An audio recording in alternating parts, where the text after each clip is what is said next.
Our inability to take care of our country from a skilled trades aspect is a national security issue. I had no idea that I was going to have a career in construction. I was convinced that I was either going to be playing for the Houston Astros or I was going to be an engineer. And I didn't even know what the hell an engineer looked like. We're not the people who had to go to shop class because that's all we could do. We're the people who chose to go to shop class because there's plenty of lawyers and doctors. What is going on, L&M family? I have an ultra special treat for you, but I think it's a bigger treat for me. Today, I get to talk and you get to meet with an HVAC industry and skilled trades advocate, which I think is an understatement because he's a monster in the industry, someone I look up to because I hope to have the similar impact on the industry and the world at large, or at least a degree of what he's done to date. His name is Mr. Greg Crumpton. He is a friend-tor of mine and a fellow author, which is something that we just kind of happened upon. Never did I expect a plumber and an HVAC guy who wrote a book having a conversation, but here we are. On a podcast. On the podcast. He's also a podcaster. Oh my God, straight out of Crumpton. It just keeps getting better. He is the author of Deep Knowledge, and you'll get to know a little bit more about him here shortly. If you're new here, this is the Learnings and Missteps podcast, where you get to see how real people just like you are sharing their gifts and talents to leave this world better than they found it. I'm Jesse, your selfish servant. And we're going to get to know Mr. Greg Crumpton. Mr. Greg, straight out of Crumpton, how you doing, sir? Jesse, first of all, that introduction of my impact on the HVAC and social media world was very glowing, and I hope to be able to live up to that. But I really do appreciate the time you've carved out to be with me today, and let's just talk a little bit. And we do share so many things. We're both tradespeople. We both wound up with a podcast. We've both written a book, and we both like to help in our own way who's coming with us and behind us and ahead of us. So it's just really cool. Oh my God. So cool.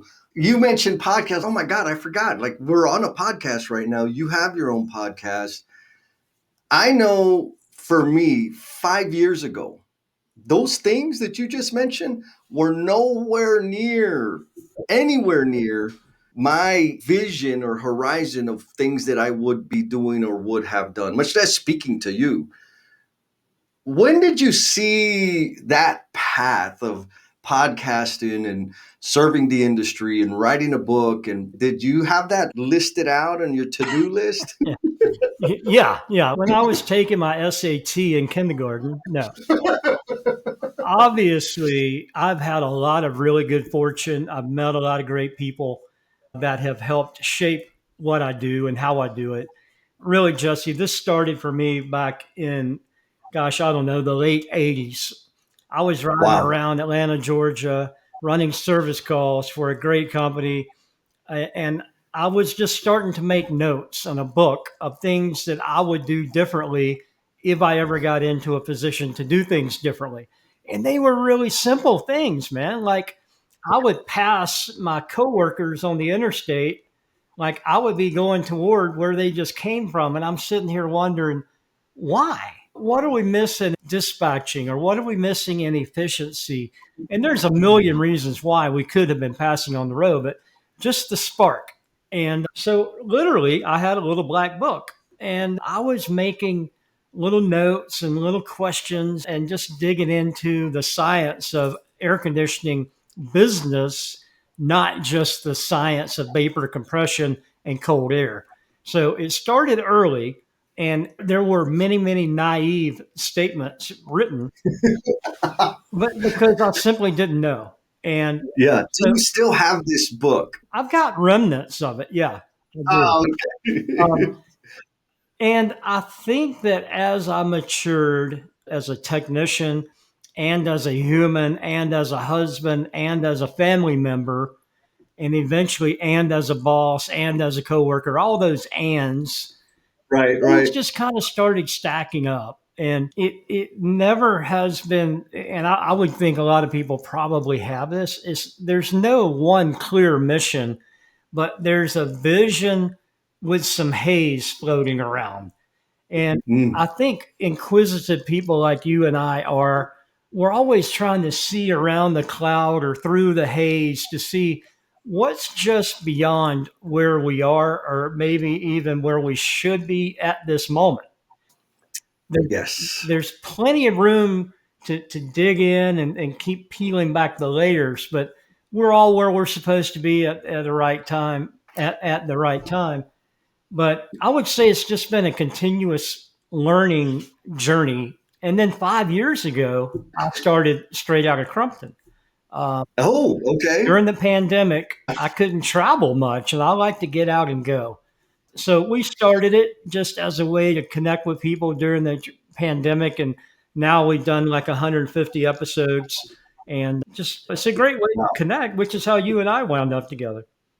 Yeah, you gave me the privilege of being interviewed by you and hanging out with y'all on your show. And very similar story. COVID hit. I was in lockdown. I couldn't go and talk about careers in the industry at the CTE, the local high schools.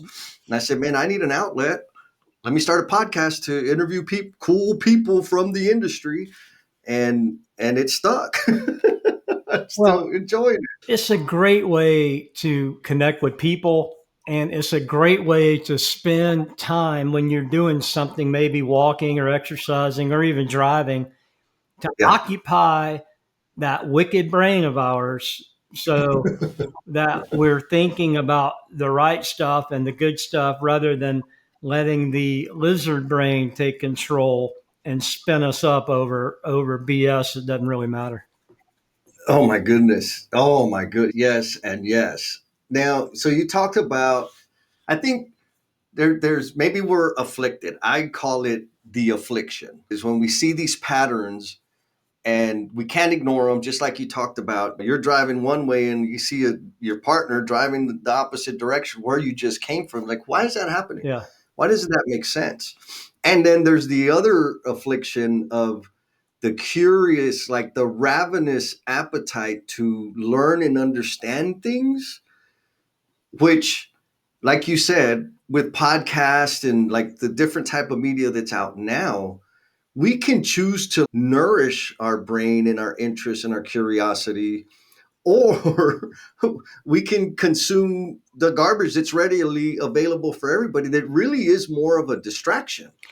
Yeah, Um, it is. And but some of that's okay also. I'm not oh, saying yeah. that we shouldn't listen to, I mean, I happen to like Pearl Jam and bands like that, and that's cool, but don't get stuck in the rut of Mm. playing the 10 album over and over, which I have a tendency, I'm a habitual person. So I have to be Yeah, yeah. careful about what habits that I keep going and which ones I need to break. Oh, 100%. So you already touched on one of the things that stood out to me from your book is in the later chapters, the quote that you wrote, you can't truly know where to go until you've started down the path. Yeah. And so that was kind of earlier you were referencing the fog and kind of seeing the thing, trying to distill what's back there. When would you say that became, I'm going to say, mode of operation became obvious to you? Like, I just need to keep doing it this way. And so the early thoughts around that occurred. And I want to give the L&M family members shout out. And this one goes to Miss Rocio Luna. Rocio took the time to send me this super awesome note. She says, I want to thank Jesse for putting this amazing workshop together for us and showing us how to manage time efficiently. We are all consumed by work, but how much of that is productive? How much of that work is generating revenue? What can be leveraged, outsourced? What are we leaving behind? When we really get into the weeds, we will see all the white gaps and you visually see time. Rocio, thank you for that. And folks, if you don't know, we have the Do the Damn Thing time management workshop that's kicking off again in March. We'll leave a link down there in the show notes for you to access if you're interested in it. But more importantly, send me a note, send me a review. It doesn't have to be a beautiful, glowing review like that, just something to let me know you're out there so that I can have the opportunity to celebrate you in the future. When I was teaching apprenticeship school, when Hmm. I got out of the apprenticeship program, I immediately went in as an instructor. Oh, Because, wow. well, I loved it. I love the industry, and I really understand the science of air conditioning, the science of electricity. I just, those things click for me really easily. So once I started teaching, you really have to know your poop, because if you don't, you're going to get called out in a hurry. Oh, But yeah. I think that when I started digging deeper to be prepared to teach, and I was probably a horrible teacher, but because I was so young, I didn't. If I went and I do a class now for people, it's a totally different experience than 25-year-old Greg gave, I'm sure. Um, Sure. but there were certain things I learned in that evolution about digging deeper and not settling for the status quo answer, but like a 2-year old, why? And always Mm. asking why. And as annoying as it is for me to hear a 2-year old these days, because I'm 61, um, that's some really relevant questions they ask because they Oh, yeah. simply don't know. And Yep. to me, that's what keeps me digging of why. And you get caught up, people talk about what's your why and all this. I mean, that's cool for some people. That's not my gig. It's Yep. just why I needed to know more and why I needed to dig deeper. So, Yeah. and it's changed over time.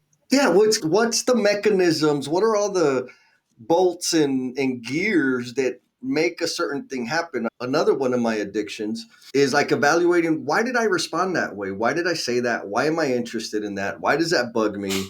Just and it's like a endless pit. Now, the important part is I can usually identify one or two buttons to push so that I can so I can show up better and serve better in the future. And it's the same thing with systems. And, it's almost like I really have to focus on turning it off. The why, because I drive people crazy and maybe don't totally appreciate the moment for what it is, but it is absolutely fundamental in the way I function. Now, so you finished apprenticeship, and was it a 4-year apprenticeship, I'm Yeah. assuming? Yeah. It was. Yep. 4 years of apprenticeship, and then you said, okay, I'm going to go teach. Yeah. And so again, one of the many reasons I look up to you is you early on were giving back to the industry and helping other people. Why are there so few folks in the industry that do make that investment in teaching and developing the next generation of craft workers and trades professionals? For me, Jesse, I watched my dad and Mm. saw he did a similar. He went through the army, went to work for the Atlanta Gas Company, which is now part of Duke Power, I think. But he went to school at night, put himself through a technical program, and then he became a teacher.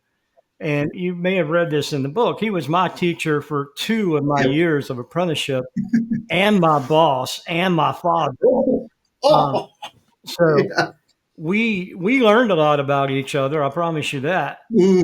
in a lot of different levels. But so I think seeing that modeled was one thing, and this still bothers me to this day, is to hear our craftsmen and trade workers talk about how crappy they think the industry is, instead of helping solve what they think is crappy. And Yes. if everybody would take both arms, at least one, and grab a kid and hug them Yep. and walk them through, we wouldn't be in such a poop show that we're in with labor. I agree. I remember the first journeyman I worked with that wasn't my dad. And I understand working with my dad, we did that for about 6 months and said, heck with that in the professional setting. Anyways, and that guy, he said, hey, man, I need you to cut me that piece of cast iron. Now, this is like the week out of high school. I'd never seen cast iron pipe in my life. I've seen clay pipe, hub and spigot, but not no hub, right? And he said, I need you to cut that pipe. I was like, how do I cut it? And he grabbed the snap cutters, the chain cutters, and threw them at my feet. So I'm ready to fight, right? And I'm like, I don't even know how do I use this? He said, you know what? Grab your plumb bob, go upstairs, drop it down that hole right there, and hold it till I call you. I said, yes, sir. I ran upstairs. I dropped the plumb bob. He left me up there all morning. Foreman walks in and says, hey, where's the new guy? And he says, man, he was getting in the damn way. I sent him upstairs to hold the plumb bob. He didn't need me to hold the plumb bob. He just didn't want to deal with me. And talk about deflated, kick in the guts. Just, I was this close to quitting, but I wasn't going to quit. And so that's branded my brain. Okay, this is one thing I will never do. But there was a lot of people like that. Eventually, I found a really great company to work with a lot of leaders that were understood the value of investing and passing on the knowledge. Yep. But I agree with you. It's like, come on, just pick one person your whole career. Just pick one and develop them. It feels, let me ask you this. I know you've invested probably in thousands of people by now. What does it feel like to see them excel in their craft, start their business, take on more responsibility, transform their earning potential? What does that feel like, Greg? It makes me want to cry in a really sweet way, because I've had the pleasure of helping people buy their first car, people buy their first home, Yeah. have 2 weeks off with pay to sit with their wife when they had a baby. Just some special stuff that happened that I'd never put on LinkedIn or something. That was my special day because it's their special day, and I don't want to Yeah. override their joy or what have you. But I think when I get to see them excelling at work, yes, but because they're excelling at work, they get to excel at home. I think that's even equal or maybe even better than Yeah. understanding how to use snap cutters. 10, 4. I mean, that's the thing is I remember saying, man, I can't wait to be a foreman Yeah. because then I'll get to eat tacos and chill out in my truck all day. And I got it. And that's not what it was about. And then I said, man, I can't wait to be a superintendent because then I could just drive around all day. And I got it. And it was a lot more than just driving around. But it finally dawned on me like, man, you're a lead. You're a crew leader. You're a foreman. You're a superintendent. You have the livelihoods and careers of people Yeah. in your hands, which is like the ultimate gift and requires huge responsibility. But I don't know that everybody sees it that way. No, they don't, Jesse. And there's different categories of folks. There's people that show up and do their job in a poor way. There's people that show up and do their work in a spectacular way. And then there's the next level of person who always wants to do more. And of course, that's the ones that you want to help do more. But I think one of the missing pieces, and you touched on a little bit, is I'm sure that leaving this world better than you found it doesn't happen by accident. And I want to help you spend more time making this world better for yourself and the people you care about. So I want to invite you to the next Do the Damn Thing Time Mastery Workshop because we're going to be having some fun. We're going to be taking all those goals, those ideas, those projects, those dreams, the things that you keep putting off because of the commitment you make to work and the commitment you make to family and the commitment you make to everybody else except for yourself. When you get those out of your head and finally come up with a plan, make the space, find the time for you to make those things real, for you to actually get the ball moving on the things that are going to give more flavor and meaning to your own personal life. Check the show notes for the link. I hope to see you there. And back to the show.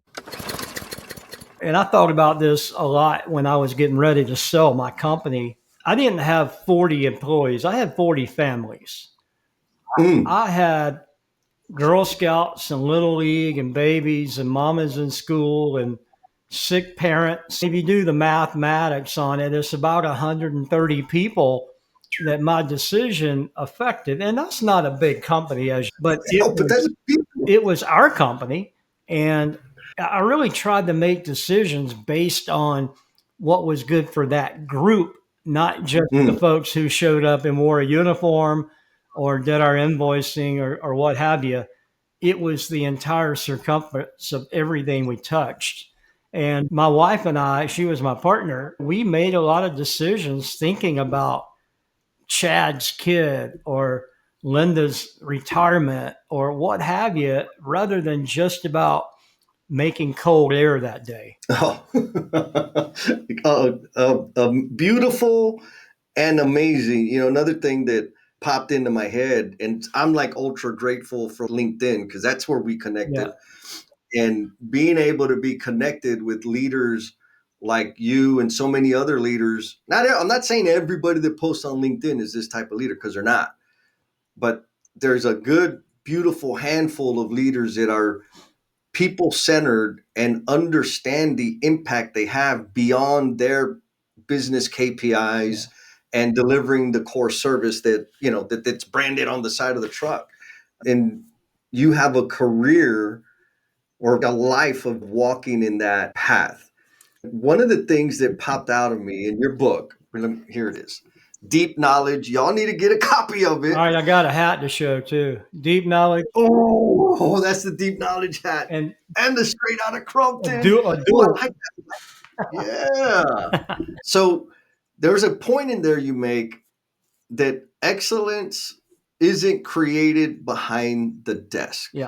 What does that mean, and how can people use that to shift their game?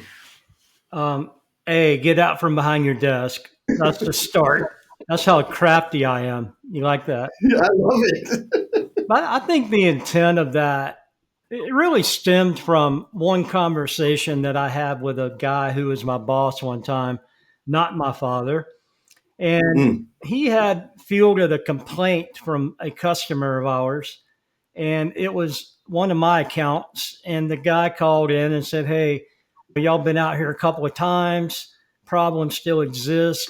We got to get this resolved." So this guy calls me. He's deceased now, or I would call his name, but I won't for a lot of yeah. reasons. But he said, "What's the deal?" And I said, "Well, here's what happened the first day.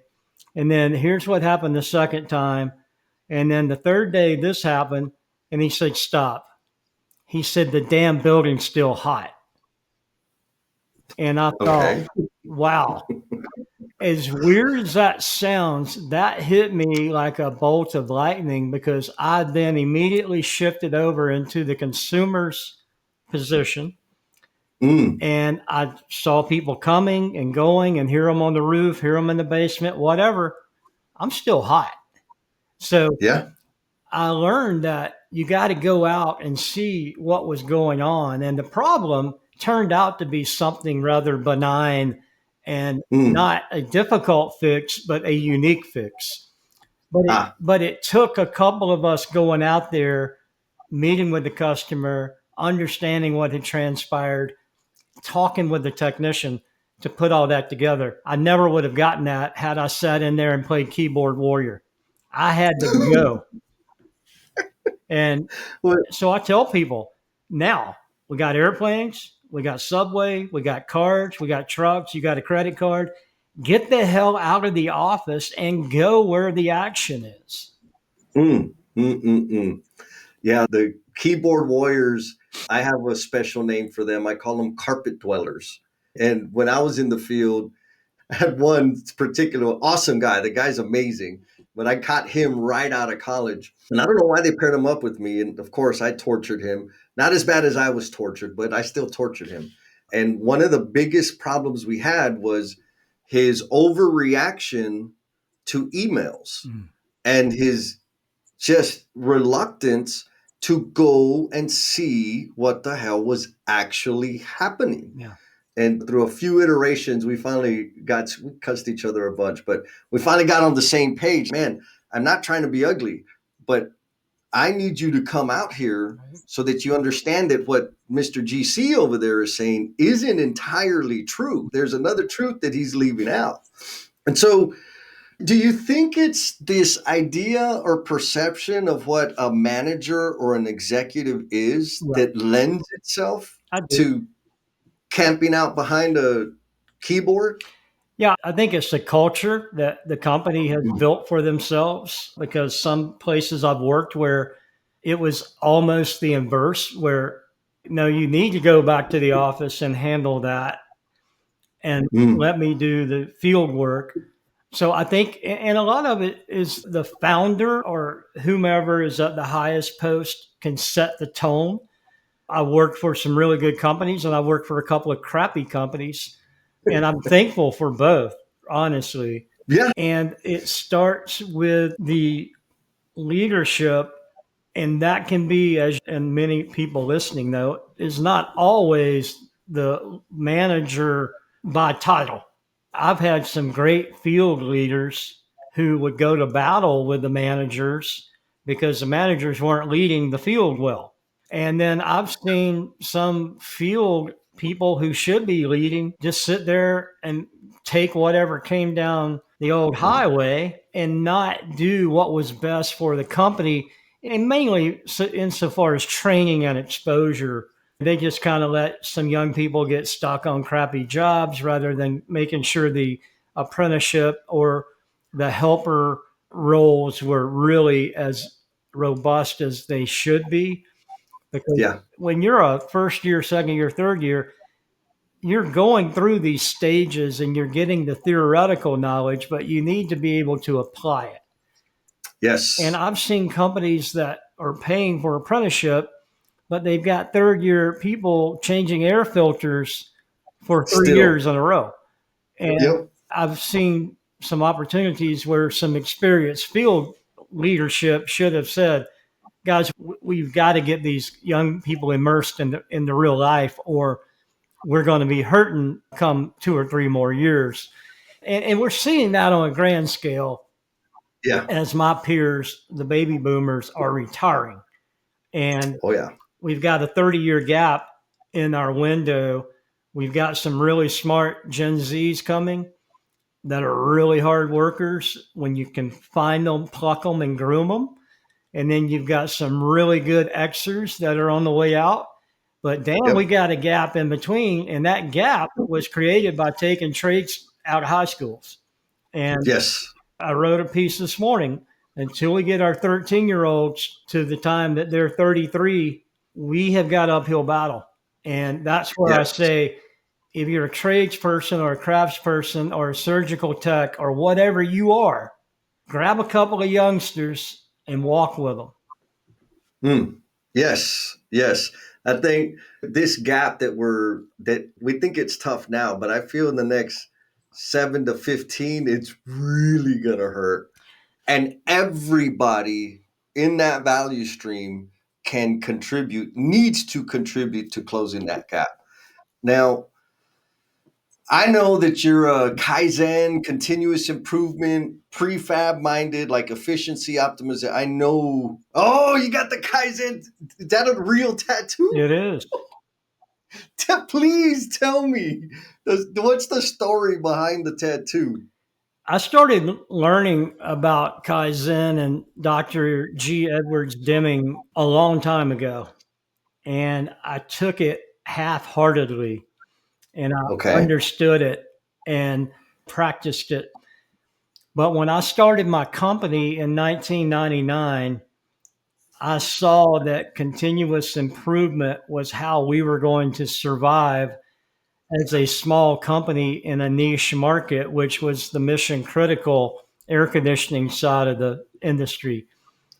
And to be able to go from one guy in the garage to 40 people and selling the business at a really nice price, that was a pretty big uphill battle in the data center service world against some of the people we were competing with.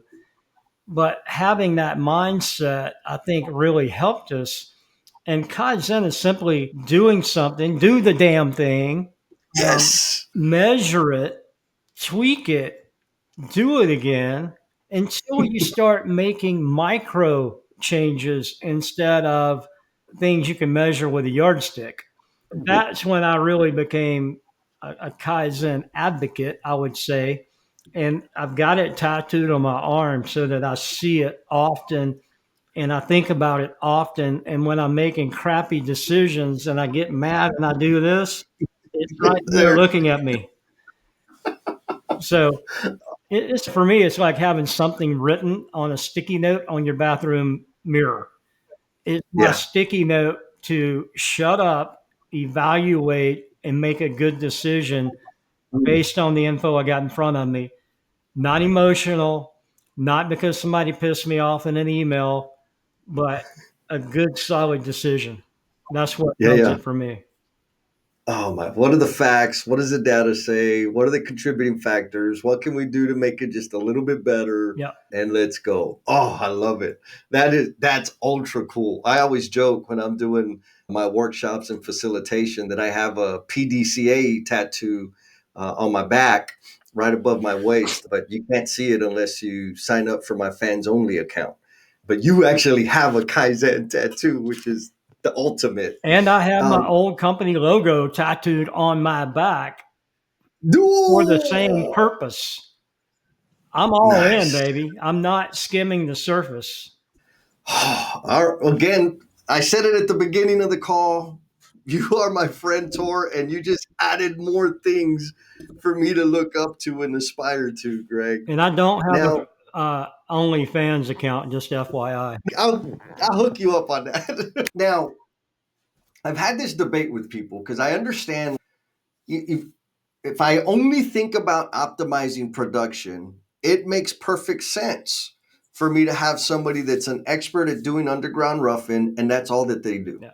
And then somebody that has it's an expert and has a super optimized system to set fixtures, and that's all they do. Yeah. And all they do is work in a shop and do prefabrication and pump out skids. There are economies of scale there, right, where you can gain and improve. But what does that do to the future of our industry, and how do you manage it so that people don't end up with 15 years of experience of the same year 15 times? Yeah. What are your thoughts? I'm not a fan of that. I think there are huge advantages to doing it if we had machines doing it and not humans. I think the human psyche needs to be stimulated with outside influences, not just showing up at the same shop every day, putting on the same welding clothes and burning rod. It That little squirrel inside your head goes absolutely ape shit when you give him that kind of headroom. You, Yes. I totally believe in rotating people on a not a group basis, but on a person evolving basis. So you have a core skill group, and then you have a new person coming into that group. The old guy or girl leaves and goes to that group. So you're moving people, but you're keeping the competent skill level of the group Mm, relatively intact. That is my preference yes. because it gives people the ability to learn different tasks, but it also allows them to interact with different people, think different thoughts, hear different stuff at lunch. Yeah. What, Jesse, tell me, why are you looking at this AI? What is that going to do for me? And you and I are having a ham sandwich. So I get curious at night and I'm looking up AI at home, which I never would have done had I worked with the a-hole Preston forever, who only smoked Marlboro Reds and wouldn't talk to anybody. So it keeps the brain moving. And and we were talking about this in Sunday school last week.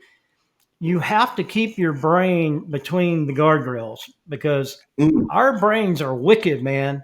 They're wicked yeah. fast. They love to get into trouble. That's why we have confessionals. All that stuff that we have to keep us hemmed up is good because we need it. We need leashes. We run Yeah. around like damn spider monkeys when we're off the chain. So we have to have the stuff in our universe, in our periphery, that we don't necessarily have to dig 100% into, but we got to know that there's other stuff lurking on either side of us that keeps us moving down the path. And that can be exposure, that can be learning, it can be learning a different language, it could be Oh yeah. just getting interested in like Boy Scout. And that's something Yeah. that I'm doing at church. We got a Boy Scout group. And I was sitting there in Sunday school. Here's my brain. I'm supposed to be listening. And Spider Monkey Boy, he's out here thinking. Oh yeah. And I'm going to start a deal with our Scoutmaster to bring skilled tradespeople in so that the scouts get exposure earlier. And Yeah. but to my point, I shouldn't have been thinking about that right then. You're in church, I bro. was in Sunday school with a lesson in front of me. But that's how all that stuff is good for us, though. But it keeps some Yes. guardrails up. So I like the rotating group member. Yes, I agree because you can keep the system process. I think the word you use, like the skill set, Yeah. stationary, but you can migrate people through it. Right. And as they master that, move them on to the next one. And the whole, I mean, that was the number. I had no idea that I was going to have a career in construction.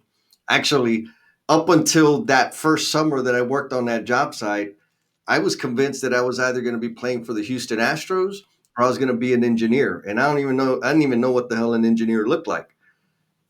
And then I got on the job site and I was like, this is amazing. And I think it's the only thing that I have done for over 20 years.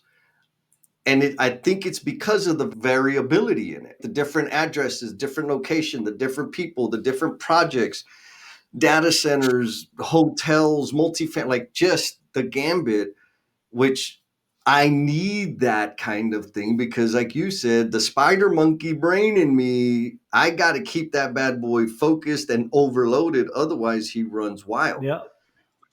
Which brings me to another point in the book. You talk about learning in a conventional classroom setting. Yeah. Why did you decide to pack that with all the other deep nuggets in here? Why was that important for you to get out and put for the world to see? But I think it takes both ways of learning. I think that a structured environment is good, especially for spider monkey brain people, but you have to learn theory. I'm a huge advocate for understanding theory behind anything. If you're Elon Musk and you're trying to figure out how to catch a rocket coming back down, there's a Yeah. whole lot of theoretical assumptions you have to make and understand how to clasp the arms together at the right time. If you're plumbing, understanding you can't wash a major by a minor or any of the theory that goes into the trades. I just think you have to learn that properly and apply it. And if you can Yes. do that through an apprenticeship, God bless you. Because if you can learn, I went to school at night. So if I could learn something at night and then apply it the next day at work, like, holy crap, that's Yes. like learning on steroids because it's fresh. It's and I learned this thing a while back about being airplane pilots have this. They have to do these landings and these different types of landings with either instrumentation or flight landing by visualization. They only have to register yearly for the instrument landing. But if you haven't done that in 364 days, you're still legal, but you're maybe spanking that airplane on the runway because you're not Uh, current. And I've just always put those two together of keeping your learning as close to understanding that acetylene tip is really hot when it touches your finger, oh, all the better. I'm mentoring a kid right now he's a fine young man, Henry Nealon. Last Sunday afternoon, we're in my garage and he's yeah. taking brazing 101 and soft Nice. soldering 101 in the Crumpton school Yeah. because his first year in tech school, he hasn't touched a torch. He's learning theory and he's learning on the air side, and that's all good. But brother's got to learn how to silphos and he's got to learn how Yeah. to soft solder. So I've been helping him in the garage, and he's, man, I wish I could go to do this on the job site tomorrow. And I'm like, well, tell your journeyman you're ready to try some of this and not wait on the classroom. Because if you Yeah. learn this today and understanding how to keep the temperature in that tubing tomorrow and doing it on a job site, it's going to make a lot more sense for you. Yeah. Did he have any progress with this journeyman? Do you know? I haven't talked to him since then, so I don't know. I'll get a Right. report. He doesn't go to school Wednesday night, so it's usually I get dumped information dump on Wednesday. Nice. Well, good on you and good on him. Yeah. That's how one of the things, that's what sealed it in for me, right? You nailed it. It was the introduction to the theory and the science and the thinking, and then being able to go do the damn thing. It connected in my brain. Yeah. The only situation that comes close, like the only learning situation that comes close to what I experienced in my apprenticeship and out there installing things, is starting my own business. The difference is this has a lot more risk. Running I used to read books and listen to podcasts and leadership books, and it'd be like, yeah, these are good ideas. Yeah, I agree with that. Since I started my business, there ain't no pontificating. If it applies, I'm putting the damn thing into practice right now. And I got to figure out, do that little micro improvements to make it stick, because I gotta stay afloat. My backup plan, nobody wants to see me do my backup plan. And so what are your thoughts on that? Starting your own business, building businesses, entrepreneurship. What do you think the relationship between that and self-development is? So there's a hell of a lot of smart people out there that can tell you about your business that have never ran one. That's a t-shirt. The business book section at Barnes and Noble is chock full of people that are on direct deposit for somebody that want to critique what you're doing. So Damn, I gangster.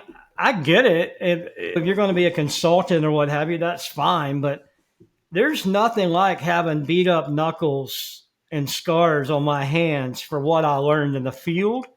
And there's nothing Mm, like the scars on my brain and my heart from what I learned running the company. And I've said this before, Jesse, if you've never laid in the kitchen floor at 3 a.m. on Sunday morning, worried about how to make payroll, I probably can't have a really deep conversation with you about entrepreneurship.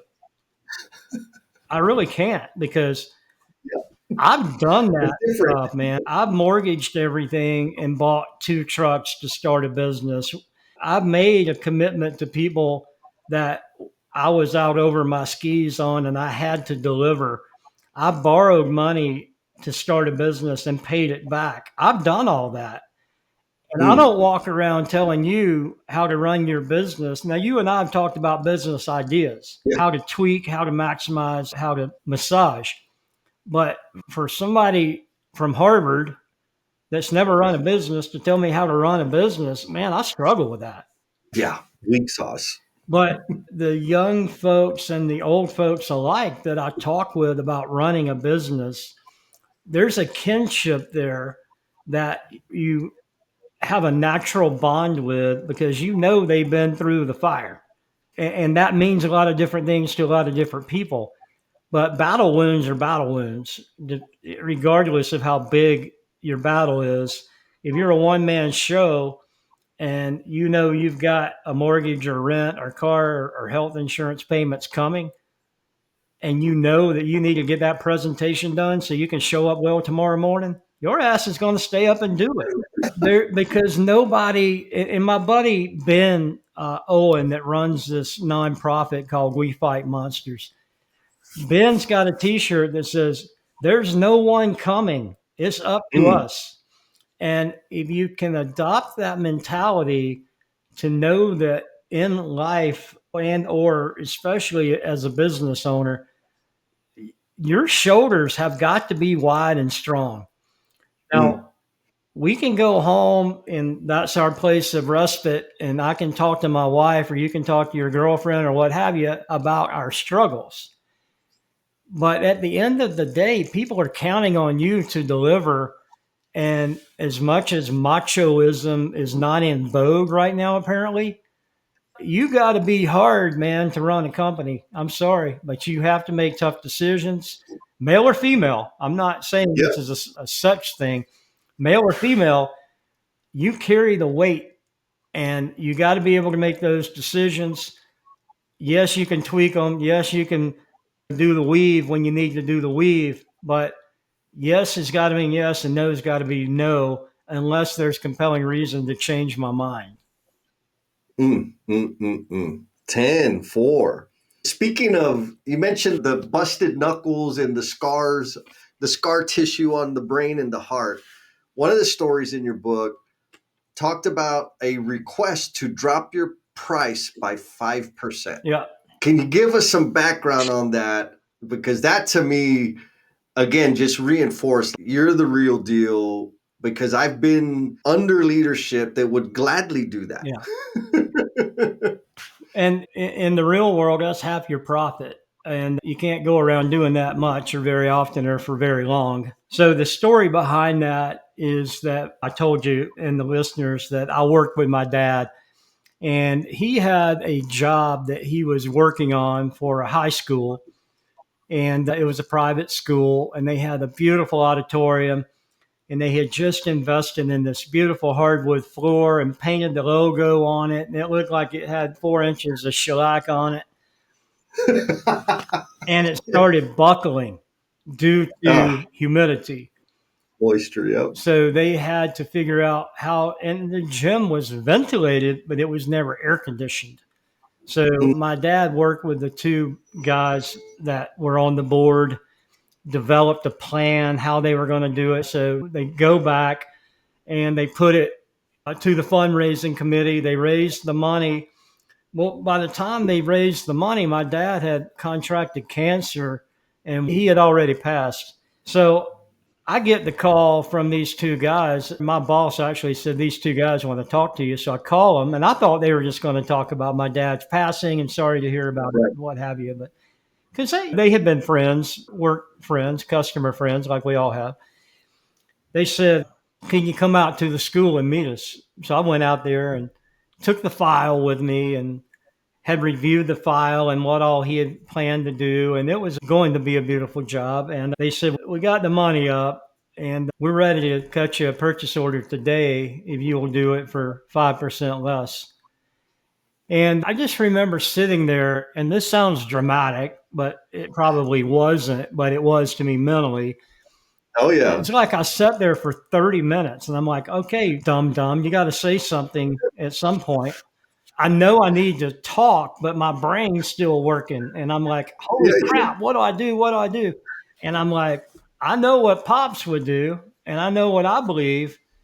And I said, "I'm sorry, but if I do that, then I'm going to have to take something out of the job. Because if you want the full Monty, you got to pay the full price." One of the guys said, "That's a great answer, because if you had said anything other than that, we would not give you a purchase order. And here's the purchase order for the full amount." So I got a little goosebump right then telling the story. Yeah. But it was just one of those moments of recommitting what your beliefs are. I'd already tweaked the price on getting the equipment price current. I didn't change the labor. I didn't change the crane and all the stuff that went with it. So I knew the number was solid. Yeah, I wanted the job, but it was like that moment of integrity. Do you cave in to your wimpy little lizard brain who wants the purchase order? Or do you stand up and say, "No, this is what the job's worth"? And that's what I did. And fortunately, and the job was beautiful, Jesse. I'll tell you, 3 months go by. We've got the engineering done. We've got the roof opened up. The curbs are in place. The night before, man, it rains. I'm talking about monsoon. Of course. I'm laying in bed all night. I was going to get up at 4 anyway. I think I got up at 2. I drive up there, and I thought Noah was going to come by any moment in the ark and pick me up. So I'm like, dude, this is not good. Helicopter scheduled. I mean, it's a big deal, and I'm a young project guy at the time. Yeah. And man, right before daylight, it was like my old man was up there conducting the weather Wow. forecast. We got a window of about an hour and a half. We set Oof. four pieces of equipment on that roof with the helicopter, got everything dried in, and it started raining again. And You were biting your teeth the whole time. Huh? and I remember Mike Mallory was our sheet metal foreman on the job, and Jerry Stevens was our guy doing the controls and the more of the AC stuff. And I remember the four of us or three of us were standing in the gym looking up at the equipment, hoping that we didn't have any drips coming through, Yeah.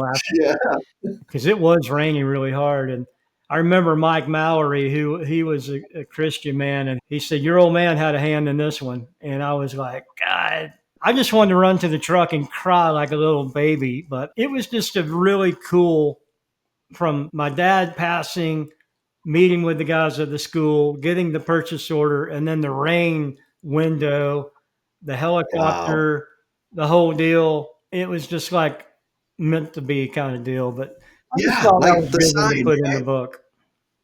Oh, amazing. So I only have two questions for you, and they're the easy ones. Two more, because otherwise I'll keep you on here all day. I'm good with that. All right. So the first easy one. Why did you decide to write this book?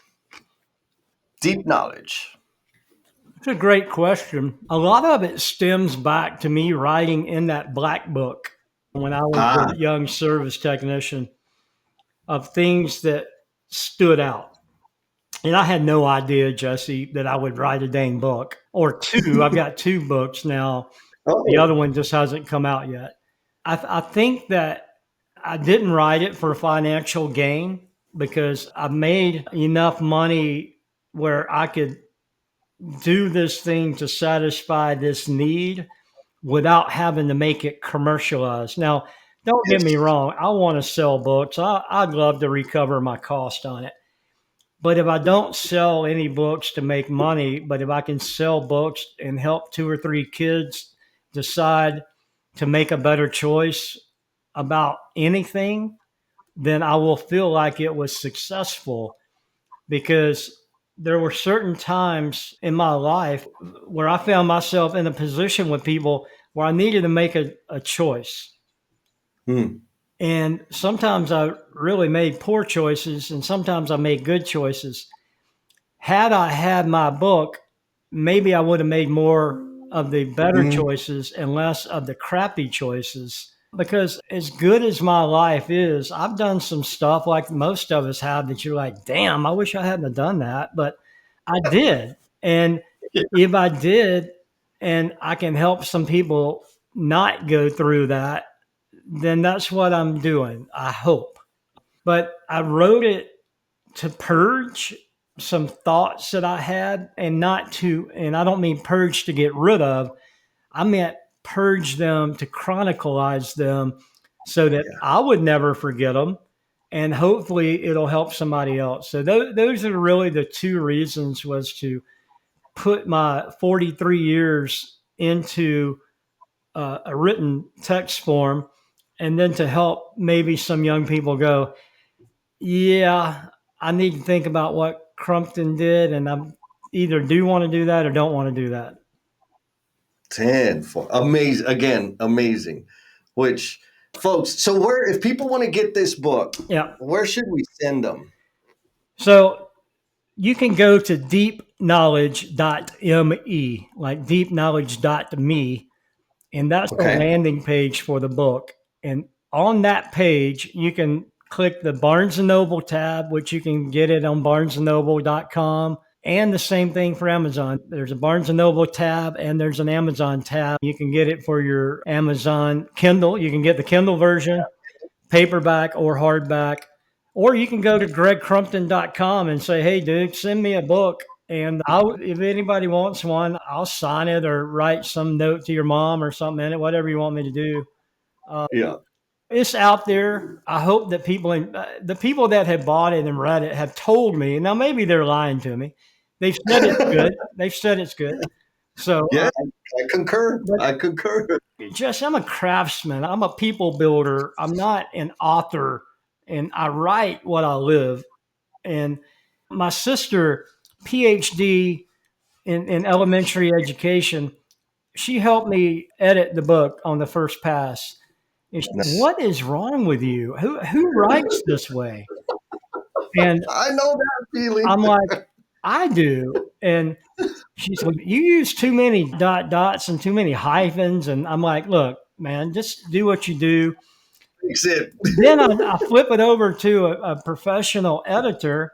And this lady, no, I love your style. I'm like, well, you call my sister and tell her that. It was really fun, man. But we do have a second one coming out. It's called Deep Knowledge. Um, Ooh. so look for that probably in the fall, maybe. I don't know. It's a lot of on the same lines, but it's a little bifurcated and a little bit different vein than the first one. Okay. But similar format. I tried to keep these things readable. Oh yeah. The chapters are short. I try to give a quote to add some substance. And then I put 3 nuggets called tools of the trade at the end of each chapter. And those are the things that I learned about that chapter. And hopefully it just sparks some good thoughts for folks. I'll say this. Mission accomplished for me. I love the bite-sized digestible chunks. I love the summary on the back end, the quotes. Like I'm like, oh, okay, I even cheated, believe it or not. Once I kind of saw the layout, I said, oh, well, let me just look at the quotes. And like, oh, okay. I use that to say, okay, let me read this whole Yeah. chapter because it just grabbed me more. It's But not so chronologically built. It doesn't compound. So you can start at chapter 20 or chapter 1 or chapter 40. It doesn't matter because they all stand on their own merit. They don't rely on the previous chapter. yes, and they're real life lessons. They are that, which, my man. which that's the stuff. All right. So now we got the easier question. You've made so many contributions. You've breathed confidence and we'll say some extra steam into my life, had huge impact, and I know we'll continue to have a huge impact out there. So I'm kind of interested in how meaningful and how deep your response to this question will be. So here's the question. What is the promise you are intended to be? Committed to helping the next generation of worker be smarter, be more available, be more open minded, and want to learn more than my Mm, generation of skilled tradespeople were allowed to be. Because the tide has shifted. We're not the people who had to go to shop class because that's all we could do. We're the people who chose to go to shop class because there's plenty of lawyers and doctors. Jesse, I've said this lately, and I believe this more than I ever have, that our inability to take care of our country from a skilled trades aspect, bridges, water systems, electricity, all those core skills that are in the skilled trades is a national security issue because if we can't take care of our country, we don't need subcontractors from other companies having to come do that for us. That hmm should be a self-fulfilling mission. And maybe people think that's a little bombastic, but I really believe that it's a national security issue that we have a workforce that's educated and wants to get up and get after it. 10-4. Hell, all I can say is I agree, Greg. Yes. And it's an amazing career. It's an amazing life that just opens up so many different opportunities. It's not a dead end. And I applaud you for helping people see that. Like, it's not a dead end. You don't have to stay on your tools. You can if you want to, and that'll be amazing too. Absolutely. But you can continue carving your own path. And we're going to need that to stay healthy and independent, no Absolutely. doubt. Absolutely. And Look, I mean, you and I came through in a time where apprentices and helpers were treated less than a stellar Oh yeah. way. We're at a different point now where kids can come in, not have to suffer the hazing and only get the good stuff. Yeah. And that's what we've got to embrace. The tide has turned. This is a great career. We've got 24-year-olds making 100 grand and more at my company, and that's not a rarity. That Mm. is really doable, especially if Yes. somebody raises their hand and says, "Put me in, coach." Yes. Yes. 100%. So I'm here to find the kids that raise their hand and want to do more than just show up. I want to help the kids. And that can be a 40-year-old kid that's coming out of the military. And maybe she was a welder on a ship underwater. I want to help her get to her next spot. Or maybe it's an Yes. 18-year-old geek who didn't know what he wanted to do when he got out of high school. Or maybe it's a lady that went to school and wanted to be a educator but can't afford to be now because we don't pay them enough money. So there's all kinds of opportunities for us to envelop people and bring them in and show them what life can be. Amen. Man, you're giving me chills over here, Mr. Crumpton. Well, I'll give you a big old Texas hug when I see you next time. Definitely. Definitely. Did you have fun? Man, I love talking to you, and I'm so appreciative of you taking time. I love the Saturday mornings y'all do when I get to tune in to see you and Jess do your thing, or Jennifer. What you're doing is making an impact. What others are doing are making an impact, but it takes the community. It can't be Yes. one drum beating. It's got to be a symphony, and we're getting there. Thank you for sticking it out all the way to the end. I know you got a whole lot of stuff going on. And in appreciation for the gift of time that you have given this episode, I want to offer you a free PDF of my book, Becoming the Promise You're Intended to Be. The link for that bad boy is down in the show notes. Hit it. You don't even have to give me your email address. There's a link in there. You just click that button and you can download the PDF. And if you share it with somebody that you know who might feel stuck or be caught up in self-destructive behaviors, that would be the ultimate. You sharing that increases the likelihood that it's going to help one more person. And if it does help one more person, then you're contributing to me becoming the promise I am intended to be. Be kind to yourself, be cool, and we'll talk at you next time.